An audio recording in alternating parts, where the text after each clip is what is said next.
located. But it's up in the hills and it's near what's the name of the lake? Oh, I want to say Dead Snake Lake or something like that. It's a big lake, and this gal actually works in land, and then every once in a while somebody will say they don't want to do the land unless they can sell the house that they own on the adjacent property as well. So I kind of comp them and see if there's any creative stuff that can go on with them. Yeah. Okay. But a lot of people are not as motivated as I would like them to be. Yeah. Well, yeah. Yeah. That's always the issue, right? That's always the Yeah. problem. Well, Jennifer, you can find that secret sauce. You let us know. Yeah, Yeah. right. I think you guys are probably a lot farther ahead of it than I am. But I don't know. We have to do some deals in Arizona, I tell you. I know, I agree. Yeah. It's been a lot of the things that I get a ton from wholesalers though, and I can't seem to make the numbers Yeah. work, especially when you're hiring the contractor. Like if I was doing all the hiring of the subs, maybe, but when you put a contractor in there, it just seems to add up. But Yeah. it just narrows the Yeah, we had that return, I guess. conversation over the weekend. Right now, it seems like the contractors are a little nervous where the market's at, and the prices of materials and inflation rates and interest rates. So it seems like the numbers we're seeing for rehab numbers for contractors is starting to creep up again. I mean, it went wild there for a while and it kind of leveled out. Now it seems to be running back up again. So as we're looking at rehab numbers, we're like, hey, a year ago, on a per square foot basis, this is completely different than what we're quoting now. And I said, well, they have reasons, but definitely been killing a few deals. Yeah. Right. It is, yeah. Well, Arizona's it's just coming though, you guys. It's coming. yeah. I know it's coming. There's always a deal to be found. Just sometimes you got to look extra hard. Extra Yeah. hard is right. Yeah. Well, and I still am a really strong believer that even making the relationships with people and trying to get them to remember your name and remember you as a human being, down the road, you just don't know what that's going to do. You know what I mean? Yep. And if they can remember you, they may come back to you. So Absolutely. It's all about the relationship building. It's the power. That's I always that's said it's my too network. small of a world and too short of a life not to treat everybody with kindness and respect, right? definitely. So, and we had this problem. Cindy and I addressed a problem with a member from our group. Not that she did anything wrong, but someone that she was working with, right? Mhm. They were all sweet as candy, as long as that she was helping them. And as soon as the deal kind of fell apart, they got really nasty. It's like she went out of her way and did weeks worth of work and hunted down all these options for you. And now that it's, we all realize you were in a pickle, you knew it, but it's not her fault that you're in the situation. And so she was very upset that, she was treated that way. And I'm like,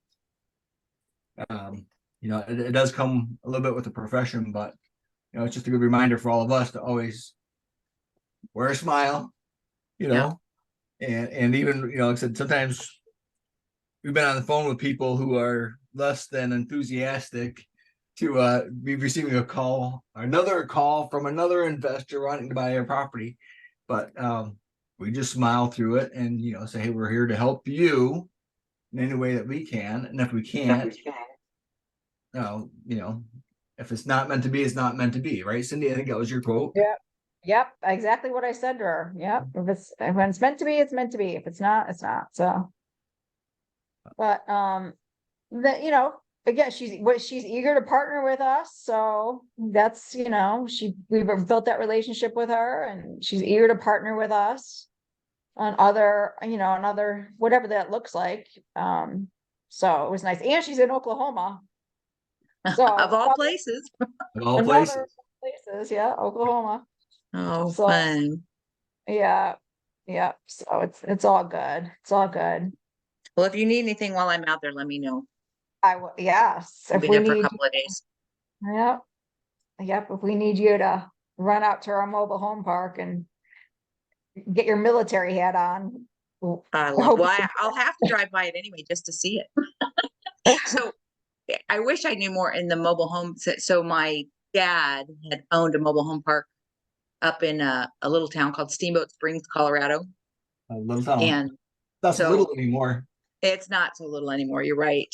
But it's off kind of past the airport a little bit. And when he passed away, he had given it to all of us 4 kids.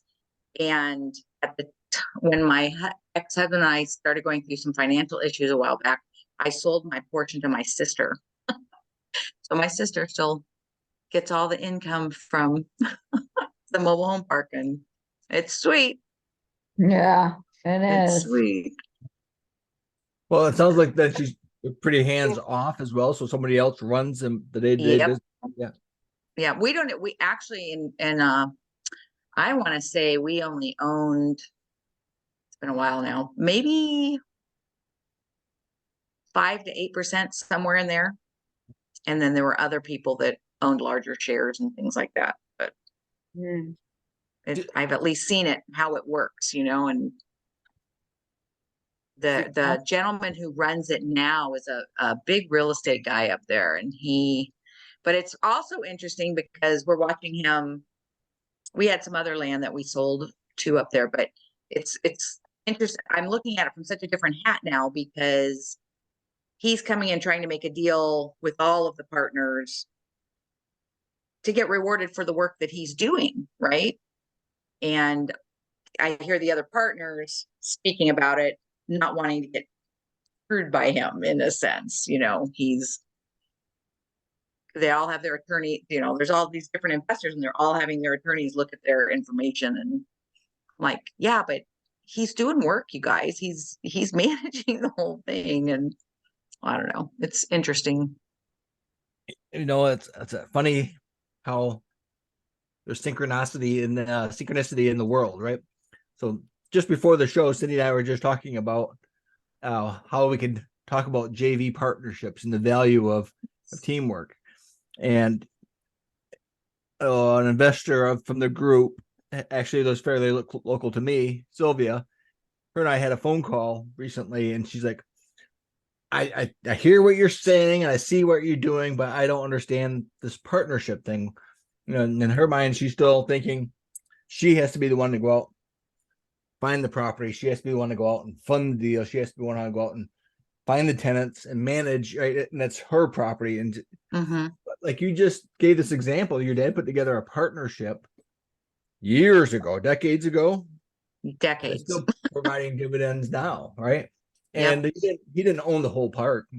Nope. He owned a pie, right? A piece of the pie. Yep. And that piece of the pie is still giving dividends to the family all Yep. these years later. So it's and I can see it going into my kids' way, because my sister doesn't have any children, but she really looks after my kids, and I can see that going to his grandkids still, or his great grandkids. And I know that that's sometimes difficult to see when we're trying to buy a house, right? But the bigger picture, and Cindy beats on me all the time about this. She beats on me anyway. She's just that kind of person. But she always beating it into me that, hey, we're doing this not just for money today or money for ourselves. It's really for our kids and our grandchildren, right? This is a legacy we're trying to build, something that we're going to have a portfolio of houses, long-term rentals, short-term rentals, mobile home parks that can provide an income long after we're gone. So, now, how did you two meet up? Through Sub 2, the Pace Morby Sub 2 community, we're both in that. And we're both in the Gator community. And so we're both private money lenders.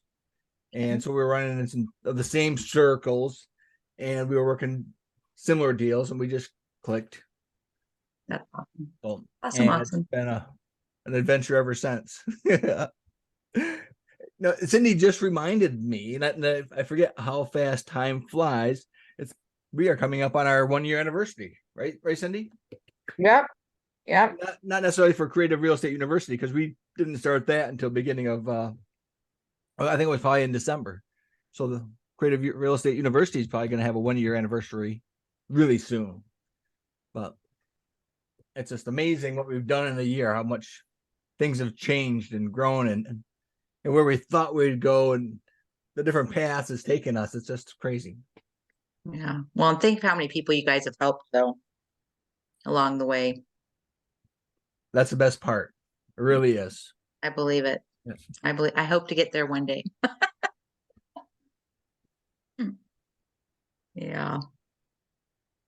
So Jennifer, what do you have going on? Oh, a little bit here, a little bit there, just trying to find things. It's the season of life that I'm in, I think right now. I have one more child left in college that is playing college soccer. So I have been bound and determined that this year I was going to go watch almost all of his games.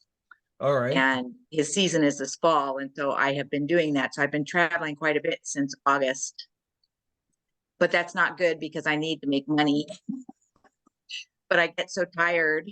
I can't keep it all together sometimes. Like I just get tired, it's a lot. Traveling takes it out of you at my age anyway. You guys are younger than me probably. But so I'm making connections. I'm just getting through my Reen year. It's up in a couple of weeks. And so I won't have that anymore, but yeah. So I've got a partner here that desperately wants to do fix and flips. He's way more conservative than I am. So we end up not, but it's been hard to find deals too. So you guys know where we're at with, it's difficult to find ones that number out. Yes. But we're always looking and we'll definitely keep you in mind if you want. Yeah. Well, thank you. But I really, I mean, I originally started, I was going to wholesale is what I was going to do. And,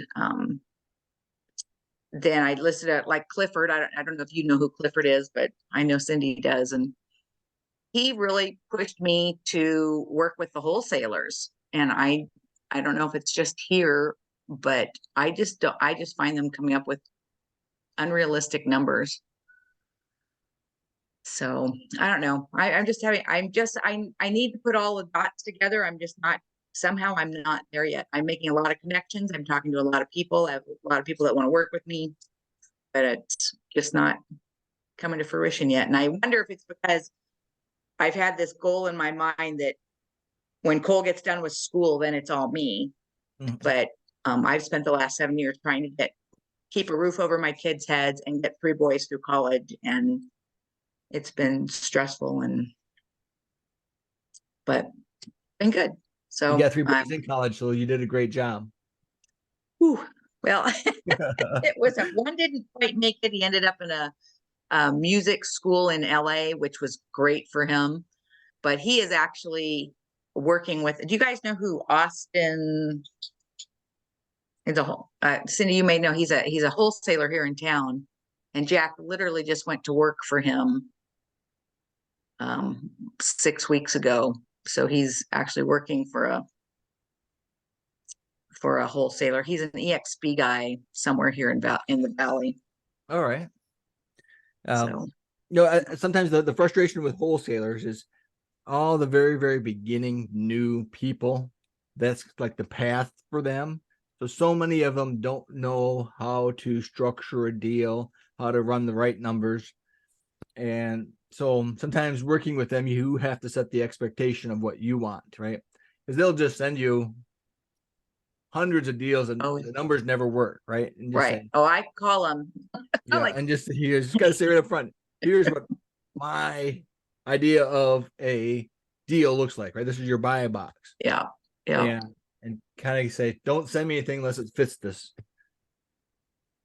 Yeah. I find a lot of them are young though, and they'll write you off if you get too specific on them. It's kind of sad. But Alex, I see you have your hand up. You want to join us? Yes. I know that I think Wendy was trying to set up Wendy Wilkie set up a call for her and I.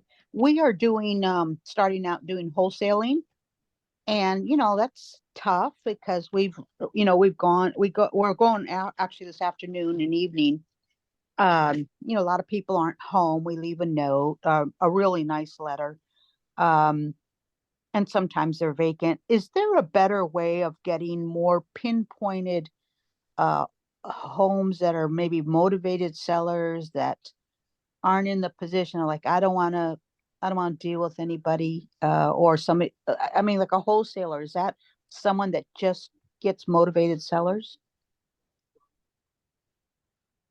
The whole focus around finding a motivated seller is trying to figure out where we can make the largest margins, right? Spread so that as a wholesaler you can buy low and sell high, right? So you have to create a difference. So Yes. we're trying to work on that motivated seller side.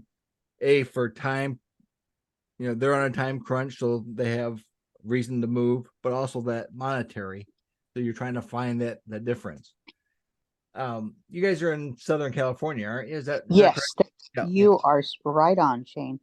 And you guys, I don't remember your lead source now. Are you guys looking at pre-foreclosures? Pre-foreclosures, yes. Yeah. Okay. And are you using county records to find those? We have Wendy has PropStream. PropStream. Okay. And I just signed up with Freedom Source, and I've heard some people say they're okay. It's a lot of people like either Privy or there was batch leads. Batch. Yep. So I use Privy a lot. Mhm. Chris, do you guys using PropStream or batch leads at all? I'm a PropStream guy. I don't like PropStream Privy, guy. transparently. So, and they all, I find they all have their strengths and weaknesses, right? Sure. But really what you're trying to do is sort through massive amounts of data. That's and right. Find a little slice, a niche of sometimes what you're looking for is like a high equity Mm-hmm. home, Mhm. right? Mm-hmm. And or like you said, if you're looking for motivated sellers, then you might want to find the pre-foreclosure list or expired listing list. Mm-hmm. There's hundreds of them. Shane, I'm real naive about stuff. I mean, about how some people have wholesalers that they go to and they give them these is that such a thing? These motivated sellers, or they seem to pinpoint more than we do, the sellers, potential sellers. So the sellers are going to the wholesalers? Well, is there such a thing as folks like us that go to an actual wholesaler that gets these leads for people? Is that something I'm hearing, or am I wrong? No, that's I've gotten away from actually going out and hunting down leads myself because I have so many other things going on.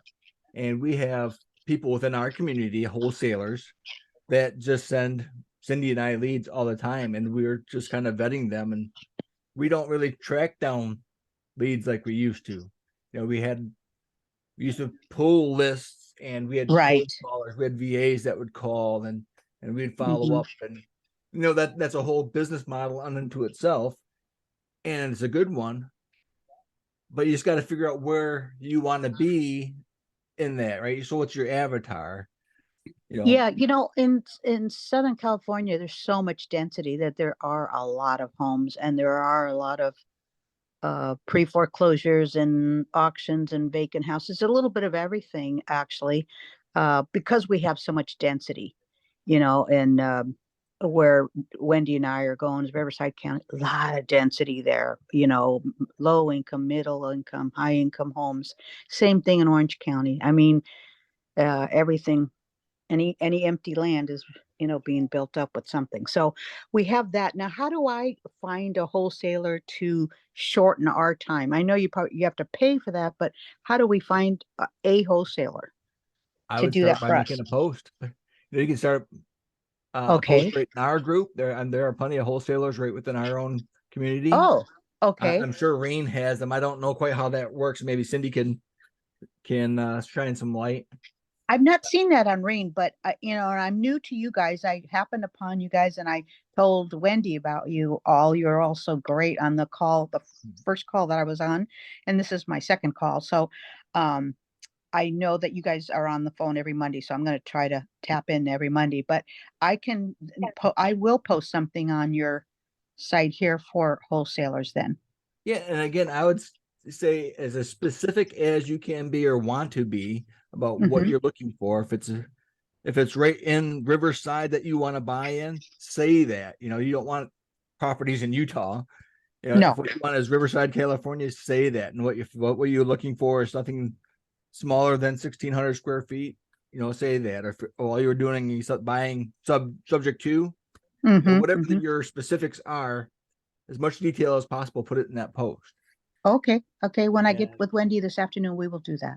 and Thank you so much, Shane. You guys are you're great. welcome. Chris, did you have anything you want to add to that? No, I think that's a great way to start. More Yeah, so, it's good. especially if you just want wholesalers just to send you deals and opportunities, just a Facebook post. That is it. Yeah. It's Okay, free. It's free lead gen, that's and it's very inexpensive. okay. That's wonderful news. And the free part I really like because it just seems like every time I turn around, it's something here, something there. We're trying to make our first deal, then we can, you know, feel a little more breathing room, kind of, you know. Absolutely. Absolutely. And another free lead source, just to throw this out there, I'm not for sure. Oh, no, actually, no, you just said this is your second one. So I know last week I mentioned, actually not last week, but 2 weeks ago specifically, I talked about county records, and like going down to your specific county and more so asking for like water shutoff lists, uh, people behind in pre-foreclosure, because initially those are free lists. Those are motivated leads right there that you Okay. can just go down to your local county and ask whoever's in charge to give you that specific list, and they will. In some counties might, or cities at least, might have code enforcement violation lists. That is Mhm. That correct. might be a source. You know, you never quite know where you find your motivated seller, but all those have potentials. 100%. Oh, okay. Thank you very much. That's something we need to do. Thanks, Alex. Thank you. And you know, the recording that you were just talking about, or the tapes that you, a couple weeks ago, are those recorded and Yep, they're on our YouTube channel. on the YouTube channel? Okay. Yeah. Thank you very much for reminding me of that. And yep, if you go to the YouTube channel, please subscribe because it helps us. But you'll Yes. see all the Money Making Monday shows with Chris and Jesse, Cindy, and I are in a separate group. So we kind of got them all organized that way. Okay. May wonderful things happen to your And to you. university and to all you guys. You guys are great, and it should multiply in good things for all of you. Thank you. Thank you. And then I didn't see who had their hand up first next. Was it Nancy or Stephanie? Oh, I didn't I see. think it was Stephanie. All right. Hey guys, thank you so much. I do have a question. I'm flipping a house in Alabama, and networking is fantastic. It's like you said, relationship. I have had neighbors coming over. I possibly have a second house on the same street because someone else went into assisted living. But I went down to look at the house this past week, and I wanted to see. I don't know how to comp a house where it has a lot of cat urine or a smoker in it. How do you go about trying to comp a house when you know you're going to pull out all the carpet and possibly do a lot of work to the hardwood floors that are in there? So are you asking how to comp the house and what the after repair value is, or how to estimate the cost to repair it? The cost to actually clean up the cat urine and the smokers smell. Yeah. Do you have a good contractor yet? Because if you do, take them through and they should give you a pretty decent ballpark. Yeah, We've I'm seen some meeting one horrible tomorrow. houses. Yeah. We've seen horrible houses stacked to the gills that have had cats and dogs in them for years, and just you wouldn't believe the stuff we've been able to renovate. Right. But you know, but you have to have somebody experienced going into that, because sometimes that's into the subfloor, that urine smell, Right. and if you don't treat that, even if you just cover it with new flooring, Yeah, that odor comes back, and you never fix the problem right, originally, right? If it's in the drywall, especially, right, there's problem. So, exactly. I Okay, would well, say, I'll get a contractor to walk with me. I'm yeah. actually meeting someone tomorrow to walk with me through it. And also, when you're doing a rehab on a shower, has anybody had a lot of experience with particular companies? Because I know like Rebath or even going to Floor and Decor. Floor and Decor they do not do showers. So has anybody had any experiences with companies, in the United States that would be good to look at, a good resource? No, I haven't used like a national company for bathroom remodeling. I've always used a local contractor. Last couple ones I've done here has all been with a local tile guy. So we go in, we tear the whole bathroom and shower out, and we rebuild new and tiled. And so we've gone kind of to the lower, local, smaller, almost to a handyman point, but more experienced than that. Just because we can work more one-on-one, because we do several deals. He wants to come to us because he knows we're going to have more Right, for him. right. Like Edward, that's in Oklahoma, he's calling us all the time now because we've fed them multiple rehabs, and he wants to work with us because he knows we have 2 or 3 more houses to do next month, right?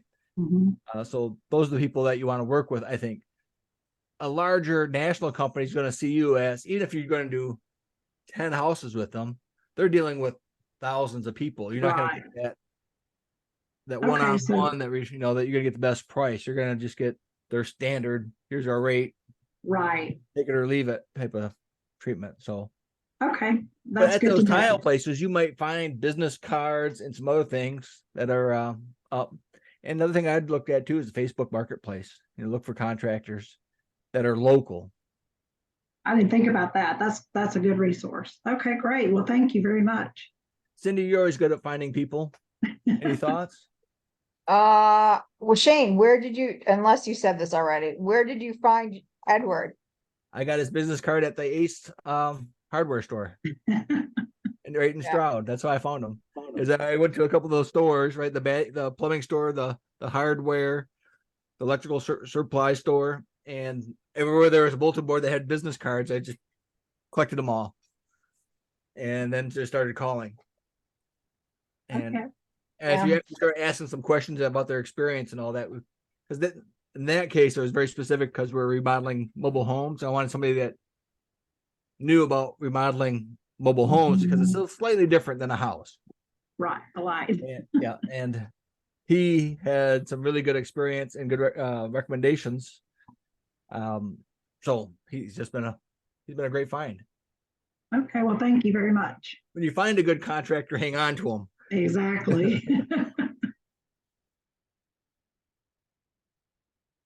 Nancy, are you there?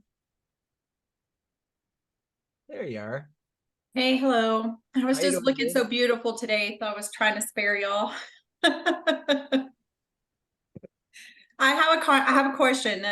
So I just had this happen today. I have my contractor that I use for flipping my houses, and I have a townhome in Hot Springs, Arkansas that he has worked a lot with me on, and 2 houses up from mine in the same townhome area, one burnt down a couple of months ago. So they cleared it out, the owner did, and he's selling it to me for potentially $5. He's done. He doesn't want to do anything with it. He doesn't want, he just wants out from under it. And the townhome association is making them, it has to be rebuilt within a year. So he doesn't want the headache or dealing with it. So he wanted to do a quick claim deed.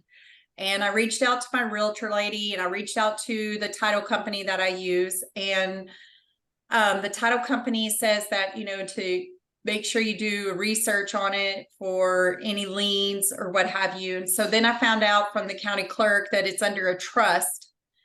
So I was wondering, because my realtor said that she would use a title company anyway, the title company said that as long as we get it under contract, then they can do all the work. And she gave me about an estimate about how much it would cost. So I would just incur all the funds on my side. I would just pay for it all instead of, because the gentleman's very clear. He doesn't want to pay closing costs or anything like that. He just wants out from under it.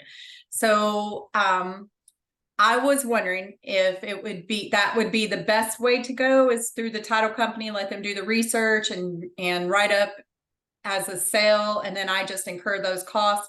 Or should I look at doing a quick claim deed? Well, Nancy, you've come to the right place. We actually have a transaction coordinator in the house. Woohoo, yes. So someone who actually knows how to. If it was I have me, my I'd just say opinion, hire but- Chris. Yeah, but I would Chris just hire is the guy Chris. who knows the answer. So So look, I got a couple concerns there. I think one is great what you're doing.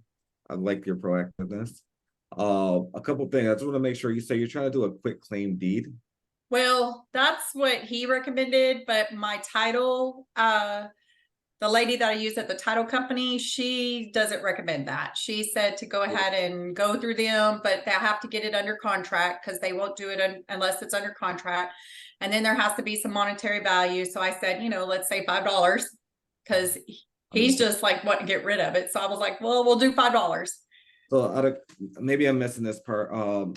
Is there a loan on the property? No, no loan. Free and clear, correct? Correct. Well, from what I can see, I use REI Pro and I looked on REI Pro and there's no loan there. I called the assessor's office. They don't, for what they can see, in the county clerk, or I'm sorry, the circuit clerk, from what they can see, they don't see anything, but that's where the title company will do the deeper dive.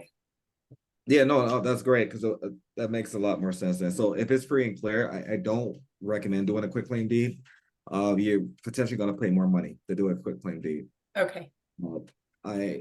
Something like warranty deed or something along those terms would be the best to protect you. Because if you do a quick claim deed, more so if you do it yourself, you're going to run to a lot of risk factors, a lot of them. And two, you got a title company. Make sure you get title insurance because if anything does happen, specifically, you can always go back to them and say, "Hey, this was done improperly. What can we do to fix this?" Or anything like legal pops up. But if he's just looking to get rid of the property, I think this is a home run for you.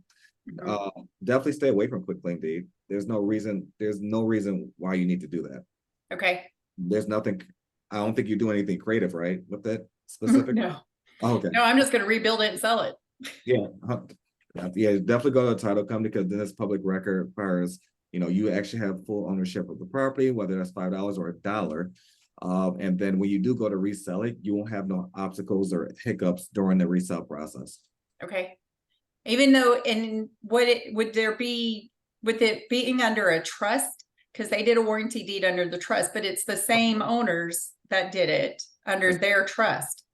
Yep, that's very common. Okay. A lot of people on a hypothetical, like just said you and we bought a house and then we didn't want the public to see who owned the property. So you and I would get a trust together. Just okay. means of being in public. That's the only difference. Oh, okay. Okay, perfect. Okay. But that should be easy peasy. But if you got any questions, feel free to reach out. Perfect. Thank you so much. I appreciate it. Yeah, absolutely. And well, I do have one more. So I'm on a contract to get it under contract. Could I just use a contract that I have to a buyer's contract? You could use yes, you could use your contract. Just make sure you have the proper documentation. Okay. When I say documentation, like a lot of people have their own purchase and sell agreements, which is fine. However, if it's not done properly, it could backfire real quick. So this contract I got so I have a friend that works at this title company and she shared a contract to me from them that that they see common. It's just a very generic contract. So I just want to make sure that it covers, I'm not sure how it covers everything, I guess is what I'm saying. But with it coming from them and one that they would use, would you assume that it would be well? Well, so many things. Because of what it means. Yeah. Like title companies and successfully closed in over 41 states with 41 different title companies. It's just ridiculous, right? Yeah. Not ridiculous in a bad way, ridiculous where they all have their own rules, regulations, the way they do things. And communicating with different attorneys who sometimes screw up, and it's totally fine. You know, we're all human. At the same time, you always gotta make sure you're protected. Like Nancy, if they give you a document, just read it over. Just don't sign your life away and all that good stuff. Ensure that the terms work out for you and the seller. Of course, you don't want it to make it biased, but ensure that you're protected in a way that you do have interest in the property. So I'm not for sure how deep or what that looks like on a scale, as far as if you're going to do like a notice of interest on memorandum on the property, just to ensure that you're protected. That's one way you can go about it. Depending on the state specifically, you know, does depend on the verbiage you want to utilize as well. But it seemed like you already did your due diligence talking to the title company who gave you a little bit of advice, which is great. And again, if you and again, this is totally up to you. If you think you have it and already have your ducks in a row, go for it. Definitely go for it. Just don't do a quick plain deed. But if you want somebody to oversee it, feel free. You know, I can have my company oversee the transaction and ensure they're watching out for anything like that. And so if I just email you, you'll tell me how much you'll charge for that, and because that might be an option. I might, because this is my first time doing this, and I just don't want to. I don't need anything legal coming back. It's a great opportunity, but sometimes those scare me. No worries, no worries. I can actually. Oh, she actually put our information. I see that. Perfect. That's Thank you so much. That's the burner phone, so that'll probably be deleted in 24 hours. I'm just playing. That's my cell phone. Okay. I dropped Chris's cell phone and email address in the side chat there. Perfect. Thank you. Absolutely. Great questions. Great questions. And I do want to touch base on Stephanie. You mentioned something about repairs, bathroom remodeling. I think that's a broad question specifically because everyone's going to have their different tastes on what their bathroom was supposed to look like. Like for instance, Jesse and I, we just completed a flip over in Alaska, and that was literally like a base remodel. We didn't even do it. We didn't knock out any walls. We didn't do anything like that. We just lightened it up with a few new light bulbs, and that was it. And had a cleaning crew, and it was worth it. Sometimes you don't need to go over the top. And again, I'm not for sure if you're in a luxury space or if you're in just like a Section 8 space. Every space has a little bit different niche, I should say. But I do got a cheat sheet that I want to send over to you. It's like for comps and stuff, where it got like one column says small light rehab from this specific square footage to that square footage, then it goes to mid-size, heavy, and then full gut. And I think that can actually help you because it goes in very detail as far as, okay, you're going to do bathrooms, living room, dining rooms, if it's 2-bedroom, 3-bedroom, and so on. And again, if you don't want the sheet, just tell me, hey, Chris, shut up, and I'll just be I want the sheets. I just figured, Please. so I can just it'd be more like a guide. Like when I get on the phone with a lot of wholesalers, they tell me, oh, this is a 1,200 square foot house. It needs this, and this. Just looking at the sheet, I guarantee I can always look at it and say, okay, I'm gonna be in this ballpark, give or take $5,000 to $10,000. And I use it. Actually, I've been using it since day one, since I got into real estate. And it's always been great for me. Yeah, that would be great. I look online to see houses that are sold in the neighborhood or the area and kind of look at the photos so that I don't over rehab it. I try to stay within the same guidelines of what sold recently. And that's what I'm trying to do. But the shower, I just feel is going to be so bad that it's going to need to be completely rehabbed. Gotcha. No, absolutely. I could definitely get you that sheet over. Okay. If you want to drop your email or send me a text or however you want to, I can do it. All right. Yeah, I'll put it in the chat. Chris, is that something that you'd want to share with the whole group? Yeah, absolutely. We make a post in the group for you guys, or just put it in the side chat. How you do it? Thank you. Either one I can do. Actually, I'll do both. I'll make a post in you guys' group today, and then it'll be Thank you. I appreciate you, Chris. No worries. As always. No worries. Jesse, we get to see you. Good to see you, brother. Dude, yeah, no, great to be here, man. I'm just over here, chauffeuring kids around, and it's just doing the Mr. Mom things, man. But yeah, glad to be here as always, man. Appreciate you. It's great to see you, ladies. I've actually been missing you, Jesse. You haven't picked on me about my phone, my cell phone. I feel like it's You know, but things are good when you know that you are so busy that you don't have time to tell Cindy to upgrade her dated phone. yeah. Yeah, I'm gonna spoil it right now. You're gonna get an iPhone for Christmas. This Android. Thank Can't do it. You Thank hear the you. enthusiasm in her voice. That's fine. I'll take some roses too. Roses, okay. It might be Rose fake. is an iPhone. That Roses could Be be done. yellow. They can be yellow. Yellow. Yellow roses. It's all good. Hey, I'll take it.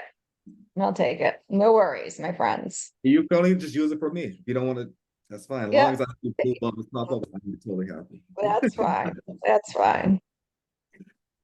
Hey, gentlemen, I know we have these lovely, lovely ladies on. Do you think we can talk about JV? Like, what does JVing look like?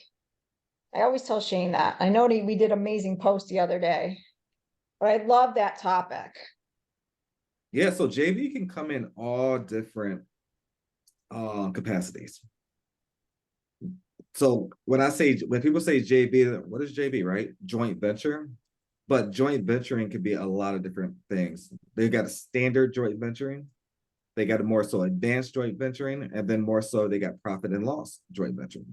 Those are 3 different types, right? And then the standard joint venturing, you got multiple parties, usually got minimum 2, that's going into some kind of agreement, whether that's dealing with wholesaling a property together to get to the finish line, and or specifically, maybe it's just a fee. Maybe it's just a fee. Like, hey, on a hypothetical, Stephanie and I want to buy a property together. We're gonna put a joint venture agreement stating that we're gonna buy 123 Main Street together. That's simple, right? Very simple, right? Or you can go in advance. Stephanie and I want to buy this property, but Stephanie and I want to really outline the terms in the specific JV agreement. Stephanie's going to actually handle the property management side of things. Stephanie's going to oversee the construction. Stephanie's going to do this. Chris is going to oversee the finances. And I'm just throwing out hypotheticals, right? There's different versions you can do. Then you have profit and loss. That's more so advanced, extreme advanced, where you also have an LLC together. You have different versions of it. You have an operating agreement within the operating agreement that needs to match the JV agreement. And we call it profit and loss more so because that's dictating how much equity you have in that specific deal, how much, not just equity, how much the proceeds. Like if you guys ever decide to, like me and Stephanie decide to sell the property, we need to know how much she's getting and how much I'm getting. It needs to be outlined. And then also the third thing is more so, if it's a buyout, Stephanie may say, actually, Chris, I don't want to do this no more. And that's fine. It needed to be a buyout. What does that look like as far as an extension? And not extension as far as the buyout, but extension as far as 30 days or 60 days. You're going to ensure that Stephanie and I need to come to agreement to specifically get her out of the entity in a JV agreement. That's more advanced. That's not just a simple 1-page document. You're looking about 8 to 12 different pages of really the nitty-gritty of what Stephanie's doing and what I'm doing. And so there's different versions of it. Joint venture, just to keep it on a base level specifically, joint venturing, is 2 parties working together to get to a common goal. Whether that's Stephanie and I going to look for a buyer together, whether it's Stephanie and I going to find a private money capital partner, or Stephanie and I going to find, it could be almost anything. We're going to find who could find the first tissue box and Dollar Tree. It could be literally anything you want, but when it comes to JV, you always want to make sure you got a joint venture agreement in place to secure your interest or investment, or specifically whatever you're trying to do together. Because if Stephanie and I want to make $15,000 on this property to wholesale it to Shane, Stephanie and I need to have an agreement together in the JV agreement before we sign that property to Shane to buy it from us. And a lot of people fail at that part, and there's a lot of obstacles that usually come because everyone likes to do a handshake. Mm-hmm. And that's where things, I'm just gonna say, don't do it. I don't care who it is, mom, brother, sisters, I don't care who it is. Do not do handshakes. Do not do handshakes. Jesse, I, Shane, and Cindy, we're very close. And we still do documents. it's the only right way. You have to. You never know what can happen in 6 months from now or 6 years from now, but things can change. Shane may have a change of heart. He may want to just start buying businesses in 5 years. We need to have that uncomfortable conversation, like what happens at that specific time in that JV agreement. We can't just keep it open. Oh, we just figure it out when that time happens. No, we got to figure out now. So, there's a lot of different things. If you guys really want to, go into depth as what JV looks like, we can go on for hours. But just the base of it for the standard form, especially dealing with a lot of lending, before you lend any money, make sure you have a JV agreement in place. If I want to borrow $12,000 from Stephanie better not send that $12,000 without the JV agreement being in place. And I will tell her, no, don't send that. Hey, we got to sign this. And she said, oh, Chris, I trust you. No, you don't. Because she don't know me, right? We may know each other for 20 years. And then also I just disappear on her, right? You need to have that document in place because it protects you. And there's more documents that go into place, but anytime you're working in real estate, have a joint venture document in place. And I know you mentioned earlier, I think it was Alex that mentioned leads specifically, or motivated leads. Maybe myself, Stephanie, and Alex get into a joint venture agreement, all three of us, party A, B, and C.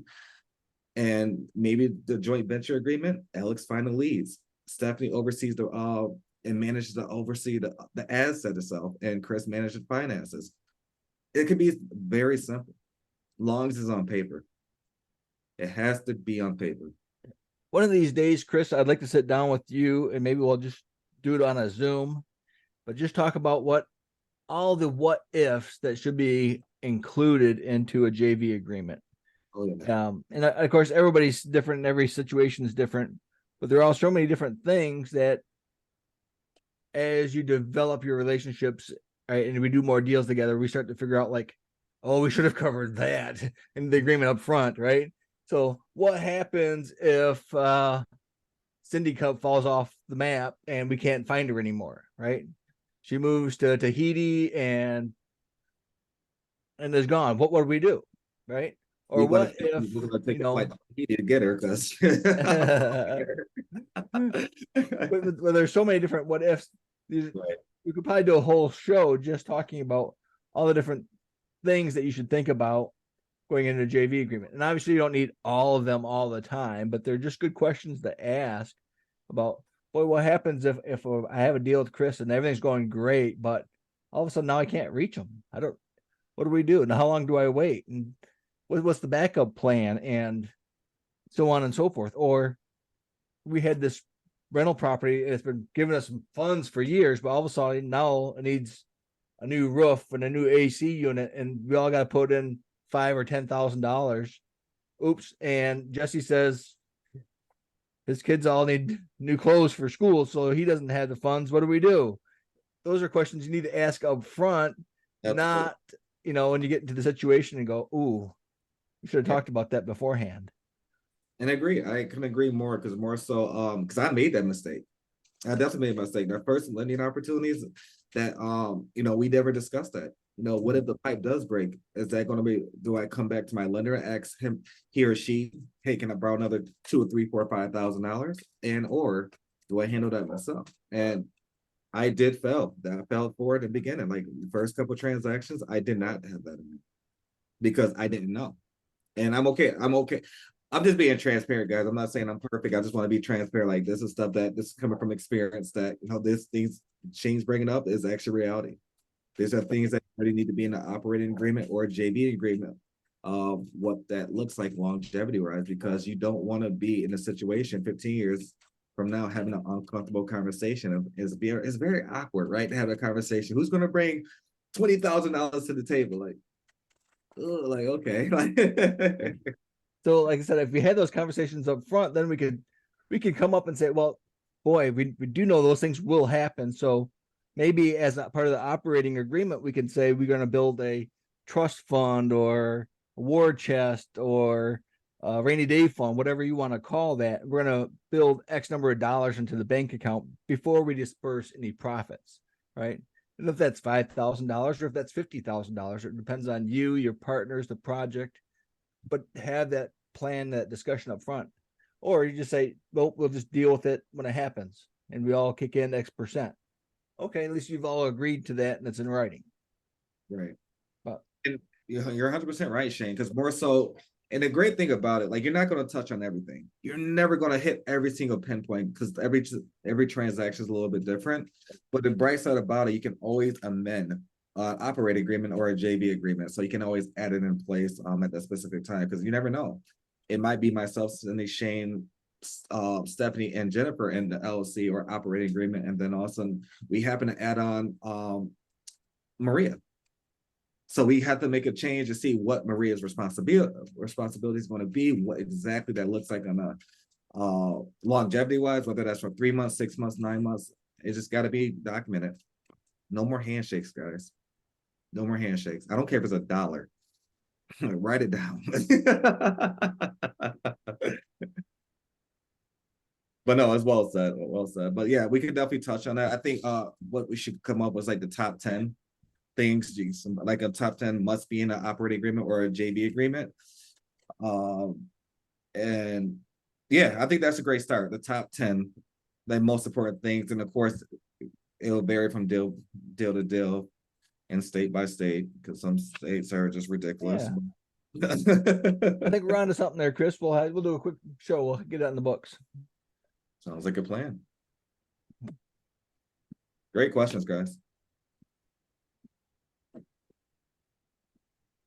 Any other questions? I know we got about 5 minutes left. Good to see Hello, you. Beulah. How you doing? Good to see you, and Beulah.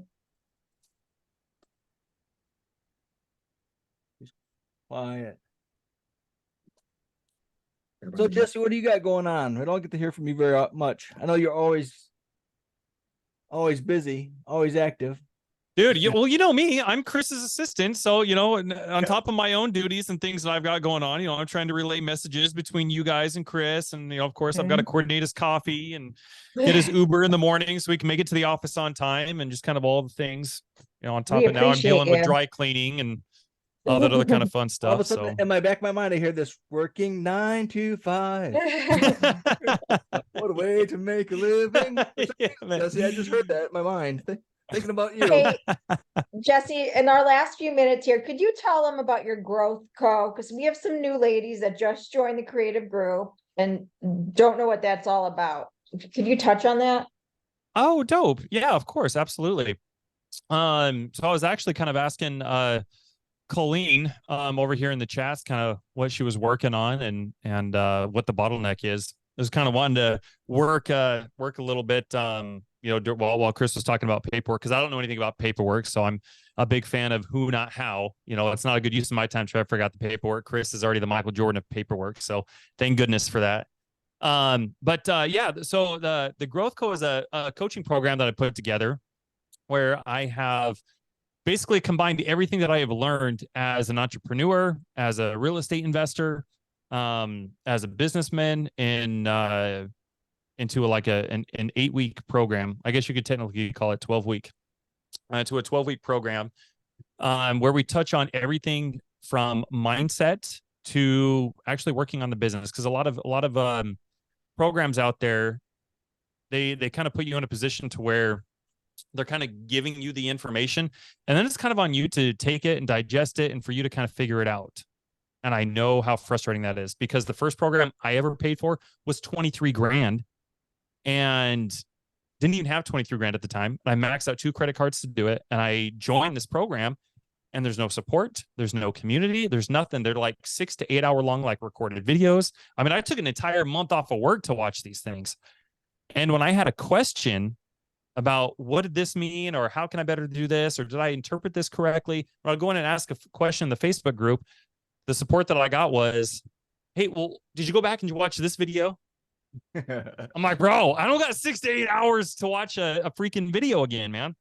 So with that in mind, I've combined a lot of the things that I've learned as an entrepreneur, as a businessman, in real estate, into a 12-week program that focuses on mindset and the business problems. A lot of programs out there, they're either like typically like real estate specific and they focus on either like the business and they just give you information, or you have a lot of other coaches out there that are like mindset coaches and they kind of dive deep into, your mindset stuff and overcoming certain ways of thinkings and kind of reprogramming your behaviors and things like that. But in my experience, they go hand in hand. Like as you continue elevating your mindset and the way that you see yourself, what you're capable of, opportunities, relationships, all that kind of stuff, as that continues elevating, that's also going to leak over into solving problems into your real estate business as well. So in my mind and in my experience, they walk hand in hand. It's not one or the other. It has to be together. So that's what kind of from a 30,000 foot view, what it entails. And again, we kind of just hammer down on making sure that everybody has the clarity and the roadmap, because a lot of times people jump in here and it's like, I have no idea what to do. Like, how do I get from A to B? Am I even going the right direction? Am I in a rowboat versus a speedboat? Like, what's the quickest way? And it's different for everybody.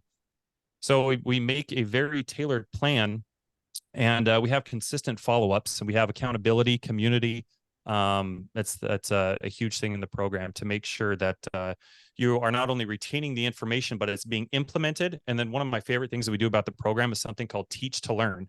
So every week, new information is introduced, and then we explain it, and then we go over it and we implement it together. And then part of your homework that week is to go find somebody else who would benefit, who's not in the program, from learning this and just teaching it to them. And it serves two purposes. One, we're just go-givers, which is a lot of what, that's what you see here today. We're putting this Zoom and everything together because we're go-givers. And then number two, it helps reinforce those behaviors, because if you don't know the information well enough to explain it to somebody else where they can take and go do something with it, then you don't know it well enough yourself. So we have Zooms Wednesday and Thursday to give that new information and to give you time to practice it.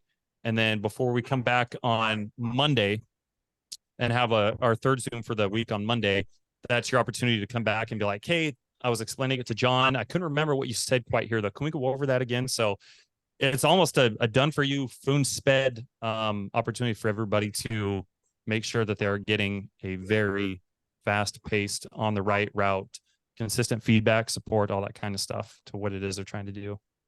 So Jesse, is that just focused for people who are just beginners only? Great question. No, it's for anybody who's looking to level up what it is they're trying to do. Coincidentally, actually, believe it or not, it's actually, I know someone's at the front door. Give me 2 seconds. It's for just anybody who's trying to level up their business, whether they haven't done their first deal yet, or somebody trying to go from 10 deals to 20 deals a month. In my experience, one of the things that I have learned that I didn't really grasp for the longest time, because I didn't have somebody to be able to sit down and explain it to me. And this is something we can go over later in the Zooms too, if you guys are like into like mindset and like learning how to really see opportunity and where your highest and best use of your time is best spent. It's way easier. And I know how obtuse this is going to sound. And again, we can go over to this later, but it is way easier to 10x your business than it is to 2x. And when I hear things like that, you hear things like that, like, I don't know, like motivational speeches and things like that, but nobody really expands on what that means or why that actually is. And that is the truth, though. That is the absolute truth. A lot of people, end up overcomplicating and focusing all their time on like the small things. But anyway, I spent some time looking back over this past year, as we were just talking about, Cindy and I have an anniversary coming up, and Creative Real Estate University has an anniversary coming up. Those are the things that I look at too. And I reached out to Jesse, and doesn't matter if you're beginning or experienced, there's always a time when you need to work on yourself and work on your business, right? You got to sharpen that saw so you can get more work done, right? Every once in a while, you got to pick up your head up from all that work and look out to the horizon and say, am I headed in the right direction? And, am I on a 10-speed bike, or am I in a Corvette? And sometimes we're doing the daily things so much we don't do that. So every once in a while, I have just a side conversation with Jesse, and it doesn't take very long, and we just like, oh yeah, we just need to change what we're doing here. we're doing the right thing. We're just not, we're on a bike path. We're not on the Autobahn, right? So, and just having some other people to sit down and talk to about how the business works rather than just trying to do the day-to-day activities is really a beneficial thing. And that's where that outside perspective has a lot of influence. So working with somebody like Jesse and his team and his coaching is great for everybody. And I think he had a kid emergency there, so we may have lost him for a little bit.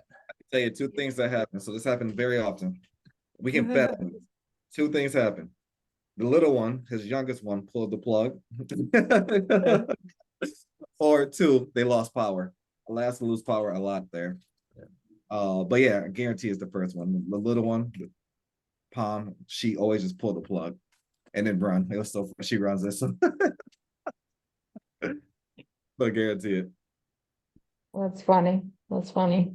We greatly appreciate everybody that's coming. And again, Shane, I just want to make sure I got this. So I have Steph's email and I got Jen's email, who also wanted the form. I know I'm going to post in the group as well, but I just want to ensure that I do also email it. I have two of the emails that I got saved right here. yeah, so if you want a copy of Chris James's rehab budget and calculator, just kind of drop your email in the side chat real quick and he'll get it out to you. Hey, Cindy and Shane, what's your guys' email? All right. Let me go. All right, cool. So I'll get that out to you guys. We got Bridget. Thanks, Chris. Absolutely. Let's see. Alex.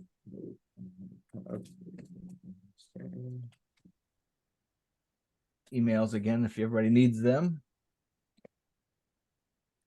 And just keep up the good work, everyone. Just if you feel stuck during the week and don't know where to go ahead and reach out to us. But my best advice is go out, try to find a deal, and if you don't know where to go to next, then bring it back to us, right?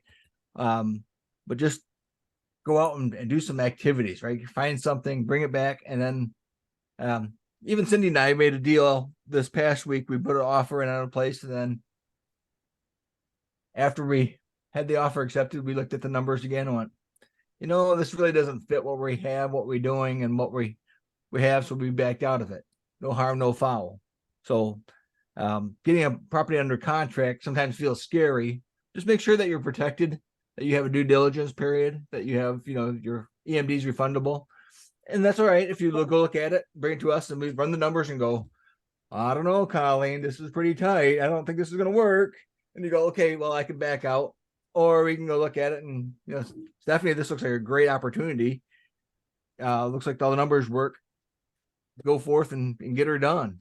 Yeah, Shane, I'm glad you brought that up. That kind of hit me a little bit. This just really, even if the deal looks amazing, yeah, numbers are there. Please always make sure you got a due diligence period. Jesse and I just came out of $35,000 out of our own pocket. And this happened because more so was a home run deal. These are 22 units, all new builds. All new builds. Numbers are perfect. Then all of a sudden, we received like even more due diligence during the process. We're going great. A week and a half prior to us closing, we found out from the title company that the taxes was actually more, $1,300 to $1,600 per property. Per property over in El Paso, Texas. You guys buy in El Paso, Texas, make sure you do your due diligence. Please, it's not the same as Dallas, Texas. It's two totally different markets. Texas taxes are totally different depending on what size you want. They treat El Paso, Texas almost New Mexico. So right. you gotta be very careful of that. We had money secured. We had $680,000 ready to move on all these units. $35,000 of one of our lenders' money. More so, they call them Gator lenders. But at the end of the day, we had to ensure we had to make sure our lender get our money back. No ifs, ands, or buts about it. We don't care how it happened. Do we want to come out of pocket? No, not at all. But we did have to back out of the deal but it was more beneficial to back out a deal right then and there due to the fact of closing on that property and then trying to figure out where that $680,000 and how to get the second lender back their money. So you can't always just pull the trigger. Always ensure you got the due diligence period. I'm so glad, Shane, you brought that up because that is essential. And that's why in all our contracts, if I take my TC hat off, all of our investing contracts is 14 business days. Business days, not calendar days, but business. So you're a little bit over 21. If you got some holidays, you may got 25 to 27 days of due diligence because you never know what you can find. And they're perfect. We had Walk It, we didn't even need contractors. We already had people specifically wanted to rent these units already because we already did like a it was a lot of different things, but we got through it. We came out of pocket. Did we want to come out of pocket? No, but it's a learning curve. We're not upset about it. We think everything does happen for a reason. But that due diligence, that is key. That is key. So just be careful, guys. I'm sorry, Shane. I didn't mean to cut you off. I'm gonna shut up. No, that's perfect, Chris. But yep, go forth and do the things. Just make sure you're doing them correctly so you're protected. Absolutely. So during that due diligence period, get your inspections done, your financing in order. If you have a way to back out, you need that exit strategy too, because not everything, even though it looks perfect on the face, once you start digging into the details, you might find things, taxes, insurance, or mechanical problems, right? We find in that the foundation's got problems, et cetera, et cetera. There's always an issue with the property. So always 100%. plan ahead. Jennifer? Can I ask, Jennifer?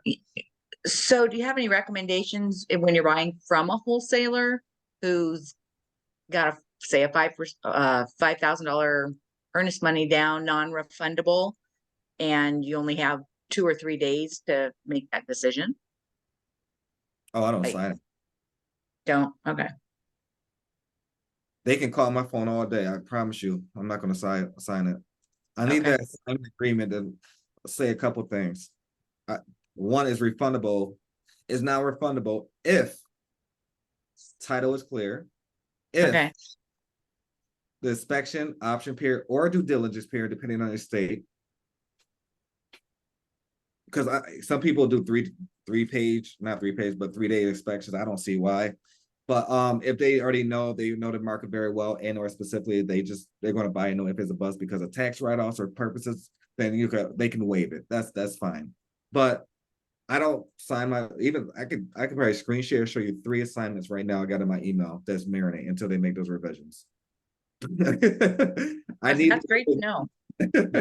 Because essentially you don't want to have $5,000 or even $1,000 sent in and then be non-refundable, then you stuck. I agree. That's after my battle is I didn't realize you could really go back and say no. Because Yeah, it You seems have the they money, always so tell you you have the power. absolutely. Yep, but they make it sound like they only have 3, and maybe they only have it under contract for 3 more days. And that's another thing. So a lot of wholesalers, they come to Cindy, Shane, and I always, and they try to play this game of I can take it to another buyer, I can take it to another this. That don't Okay. phase. That doesn't phase us. Because ultimately, if it's meant for you to have a deal, you will get that deal. Good point. Yep. I'm not going to fight tooth and nail to try to force a deal to happen. And once you have Cindy and I and Shane, we're in great situations where we do have a lot of opportunities, but we're smart. Could we take down all of them? Yes, but why? Why put ourselves in that predicament? But just to bring this back home, Jennifer, just please push back. You have every right to email back what you want in that assignment agreement. Say, hey, actually, I would love to sign this, but can you add this, this, and this, and this? If you can't, I totally understand. I'll look forward to the next opportunity. Okay. If they really want Great to to know. I'm so excited. If he's signing the deal to you and you're bringing all the capital to the table, I'm going to ensure that you have those terms in there. So, because ultimately you're going to end up paying my assignment fee to close this deal. So, but you get some wholesalers that are not strictlers, but they're just different. Let's just say that. or inexperienced. That's a better word for it. Inexperienced. Got it. But Great news. Like Cindy wanted to say something. Go ahead, Cindy. What's going through the head of yours? No, I just have a headache. Sorry. Okay, that's what's going through. Yeah. Okay. Yeah, sorry. No worries. Cool. So I know we're about 15 minutes over. Appreciate Yep. every last one of you guys being in here. I do got the list of emails. I'll be getting it out literally within the next 10 minutes. And yeah, feel free to reach out, guys. Thank you guys so much. Thank you We so appreciate much. you. Thank Thank you you. very much. Mhm. Y'all have a great night, Thank you. and we'll see you next week. Bye now. Bye-bye.